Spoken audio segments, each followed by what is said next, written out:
মৃত্যুবরণ করতে হবে, এই চিন্তা ভেতরে ঢুকে গেলেই আমরা কিন্তু অবশ্যই এভাবে অন্যায় কাজ, পাপ কাজ এবং যেগুলো আমরা করছি এগুলো কিন্তু ছেড়ে দেব। এই জন্য আল্লাহ রসুল বলেছেন কিন্তু একটা কথা, কাফা বিল মাউতি ওয়াইজান, একটা মৃত্যুই মানুষের উপদেশ গ্রহণ করার জন্য যথেষ্ট। আজকে শত শত মৃত্যু আমরা দেখছি, আমাদের সামনে শত শত লাশ নিয়ে যাচ্ছে, আমরা জানাজা পড়ছি, কত মানুষের জানাজা আমরা পড়েছি, কিন্তু আমাদের মধ্যে কোনো টেন্ডেন্সি নেই, কোনো ফিলিংস, কোনো অনুভূতি আমাদের মধ্যে কোনো এরকম মানে সৃষ্টি হচ্ছে না। একজন বাদশাহ হারুনুর রশিদ উনি একজন বুজুর্গকে প্রশ্ন করেছেন যে হুজুর আমাকে একটু নসিহত করুন, উপদেশ দিন। তখন ওই বুজুর্গ বললেন যে তুমি কি কোনো জানাজা দেখেছো?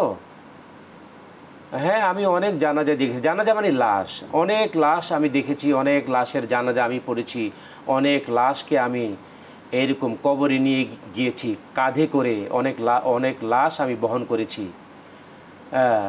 তখন ওই বুজুর্গ বললেন, তখন এরকম তোমার কাছে কি মনে হয়েছে? তখন বাদশাহ হারুন রশিদ বললেন যে আমার কাছে তখন মৃত্যুর কথা মনে হয়েছে, আমিও একদিন মরবো, এইভাবে আমাকেও নিয়ে যাবে।